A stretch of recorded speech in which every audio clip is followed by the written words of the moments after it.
wamekubaliana kuchukuana mume na mke. Tunataka wasahihishe vyeti ambavyo vinaonyesha ya kwamba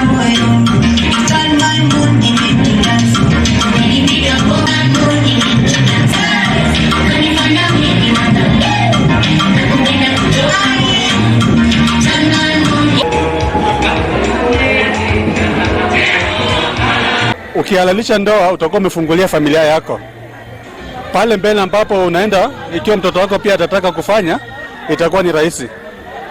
Alafu kwa mujibu wa sheria, ukifanya mambo ingine kama ya succession, ikiwa mmoja ameweza kwenda, ni rahisi kufuata.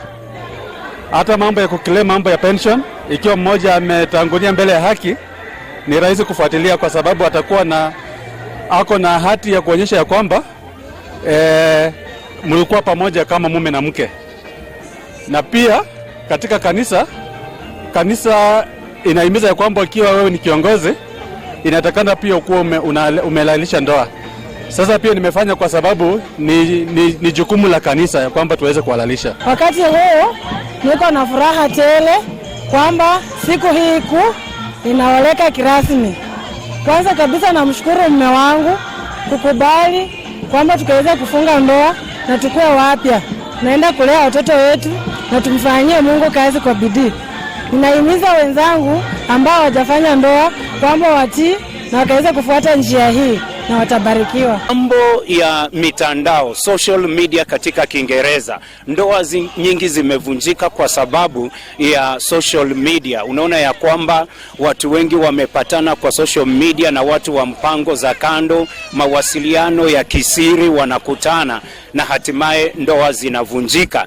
Na hata ile social media ama mitandao inaweza tumika kama swala la kuleta ndoa karibu ama pamoja, kwa sababu tunaweza wasiliana na watu wengi ili ndoa zikaweze kukua dhabiti. Kwa hivyo watu tunapotumia vizuri social media ama ya mitandao, itatusaidia tufikishie watu habari njema ya kwamba watu wakatunze ndoa zao. Nataka kuambia kijana wangu Martin na Lydia ya kwamba jinsi mtakapoishi katika maisha yenu ya ndoa, na isiwe drama. Baba Lydia, isiwe drama. Ucheze, ufurahie na ufurahie bwana yako kila wakati na umutunze. Pastor amesema mutunze kimwili, kimafasi na kila kitu. So tunapompokea msichana wetu Lydia, tuna furaha kubwa kwa Mungu, kwa wazazi na kanisa.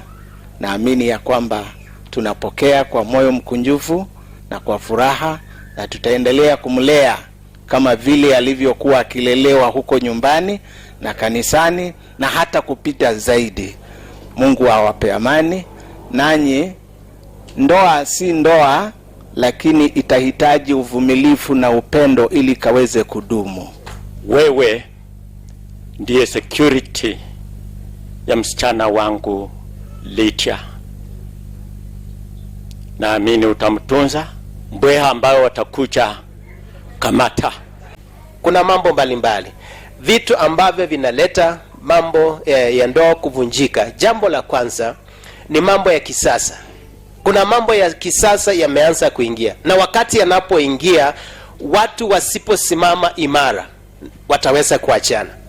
Tusiposimama imara kuzuia ama kulea ndoa, then tunajipata tunaanguka. Mimi kama baba, pesa ambazo niko nazo, wakati mwingine unaweza kuona baba akitaka kutoa pesa, yuko na mke wake, anaangalia kando hivi ndio aanze kutoa, alafu kisha aangalie hivi hesabu ni ngapi, na huyu ni mke wake. Wamefanya leo, wako kanisani, wamefanya harusi. Huyu mtu ni mwanadamu, si ndivyo? Maana ni mwanadamu, ataanza kujua kumbe mimi na huyu lazima kuna mtu wangapi? Watatu. Mambo mengine, kwa mfano, watu hawawezi kuongea katika nyumba yao. Baba akiwa nje anaongea, akiwa hapa ndani haongei, anafinya simu. Sasa kila wakati anafinya simu tinafanya ding, inatuma message. Na huyu either mama na watoto wao wanaangalia. Kila wakati baba akiwa nje huwa tunamsikia tu kama ni kwa matanga yeye ndiye anapewa kuwa MC. Anawika sana, lakini akija hapa anakuwa vingine.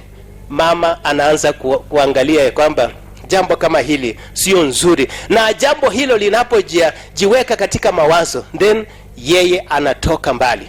Watu wakipendana wanajua kuvumiliana. Ndio sababu unaona mtu anaishi maisha yenye unajiuliza ni aje, lakini anatunda la upendo, la uvumilivu. Maana upendo inavumilia.